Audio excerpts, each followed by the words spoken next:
High বন্ধুরা, আজকে আমি আপনাদের সাথে শেয়ার করব একদম নতুন ধরনের একটা নাস্তা রেসিপি। এই নাস্তাটা আপনারা কিন্তু খুব সহজে বাড়িতে তৈরি করে বাচ্চার টিফিনে বা ব্রেকফাস্টে দিতে পারেন। বানানো কিন্তু একেবারে সোজা। রেসিপিটা স্কিপ না করে সম্পূর্ণ দেখার জন্য আপনাদের কাছে অনুরোধ রইল। প্রথমেই আমি একটা মিক্সিং জার নিয়েছি।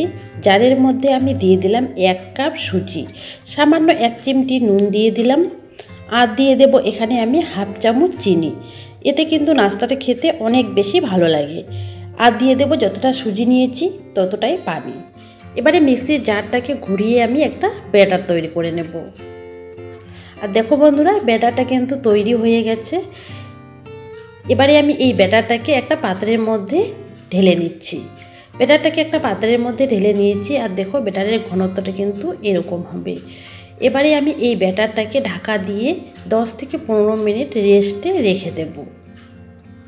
ব্যাটারটা যতক্ষণে রেস্টে থাকছে, এদিকে আমি একটা প্যান বসিয়ে দিয়েছি। প্যানের মধ্যে দিয়ে দিচ্ছি 1 টেবিল চামচের মতো সাদা তেল। আপনারা এখানে সরিষার তেলও দিতে পারেন। দিয়ে দেব হাফ চা চামচ গোটা জিরে ফোড়ন। ফোড়নটাকে 30 থেকে 40 সেকেন্ড নেড়ে চেড়ে নেব। এবারে এখানে দিয়ে দেব কাঁচা লঙ্কা কুচি। এখানে আমি 2টা কাঁচা লঙ্কা কুচি দিয়েছি। আপনারা যতটা পরিমাণ ঝাল খেতে পারেন সেই অনুসারে দিয়ে দিবেন। কাঁচা লঙ্কা কুচিটাকে সামান্য একটু নেড়ে চেড়ে এখানে দিয়ে দিলাম হাফ কাপ মটর।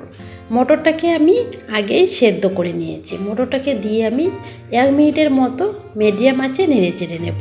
1 মিনিটের মতো নেড়ে চেড়ে নিয়েছি। এবারে এখানে নুন আর দিয়ে দেব এখানে আমি গোলমরিচের গুঁড়ো সামান্য একটু, আর দিয়ে দেব হাফ চা চামচ আমচুর পাউডার। এবারে সব কিছুকে নেড়ে চেড়ে নেব। সব কিছুকে নেড়ে চেড়ে নিয়েছি।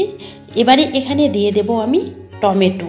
এখানে আমি একটা মিডিয়াম সাইজের টমেটোকে মাঝখানের নরম অংশটাকে বাদ দিয়ে শক্ত অংশটাকে এভাবে সরু সরু করে কেটে নিয়েছি। দিয়ে আমি 1 মিনিটের মতো নেড়ে চেড়ে নিলাম মিডিয়াম আছে। আমি শুধু টমেটোর পানিটা শুকিয়ে নিয়েছি, টমেটোকে সেদ্ধ করে কিন্তু নিইনি। পুরটা কিন্তু রেডি হয়ে গেছে, এবারে নামিয়ে নেব। এদিকে কিন্তু আমি 10 মিনিটের মতো ব্যাটারটাকে রেখে দিয়েছি। আর দেখো ব্যাটারের ঘনত্বটা কিন্তু আগের থেকে অনেকটাই ঘন হয়ে গেছে। এবারে এখানে দিয়ে দেব হাফ চা চামচের মতো বেকিং পাউডার। দিয়ে আমি 2 মিনিটের মতো ভালো করে ফাটিয়ে নেব।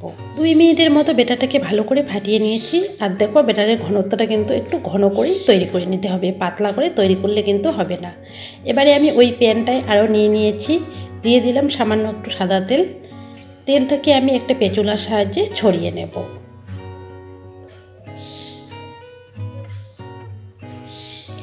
প্যানটা কিন্তু মিডিয়াম আঁচে গরম করে নিয়েছি। এবারে 1 হাতা করে ব্যাটার এভাবে দিয়ে দিতে হবে। দিয়ে আপনারা চাইলে হালকা করে একটু ছড়িয়েও নিতে পারেন এভাবে।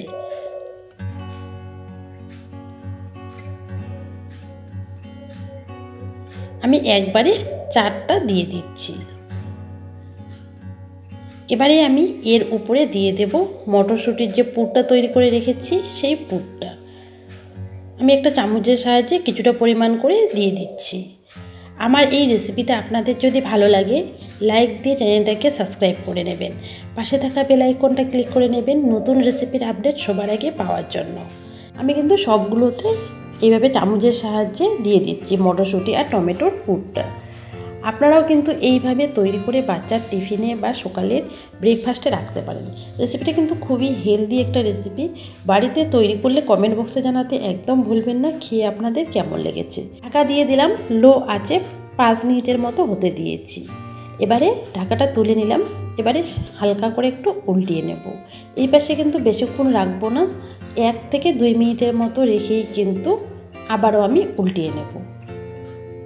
আবারও আমি ঢাকাটা দিয়ে ঢাকাটা তুলে নিলাম। এবারে উল্টিয়ে নিচ্ছি।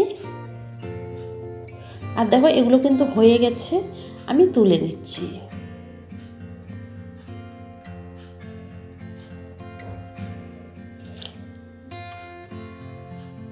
একইভাবে আমি সবগুলোই তৈরি করে নেব। আর দেখো বন্ধুরা, আমি একইভাবে সবগুলোই তৈরি করে নিয়েছি। রেসিপিটা কিন্তু খেতে অসম্ভব মজার হয়। একই রকম নাস্তা খেয়ে খেয়ে যদি আপনার বাচ্চা বা পরিবারের লোক বোর হয়ে যায়, তাহলে আপনারা কিন্তু এই রেসিপিটা ট্রাই করতে পারেন। এই নাস্তাটা কিন্তু বাচ্চা থেকে বড় সবাই পছন্দ করবে। আমার এই রেসিপিটা আপনাদের যদি ভালো লাগে লাইক দিয়ে কমেন্ট করে জানাবেন। আপনাদের একটা লাইক ও কমেন্ট আমার কাছে অনেক বেশি মূল্যবান, পরবর্তী রেসিপি তৈরি করতে আমাকে অনেক বেশি উৎসাহ দেয়। আমি একটা ভেঙে দেখিয়ে দিচ্ছি ভেতরটা কেমন হয়েছে, দেখো ভেতরটা কতটা সুন্দর হয়েছে। রেসিপিটা স্কিপ না করে সম্পূর্ণ দেখার জন্য অসংখ্য ধন্যবাদ। আজকের মতো এখানেই বিদায় নেব। আপনারা যে যেখানে আছেন ভালো থাকবেন, সুস্থ থাকবেন। দেখা হবে নতুন রেসিপির সাথে। ততক্ষণের জন্য বাই বাই বন্ধুরা।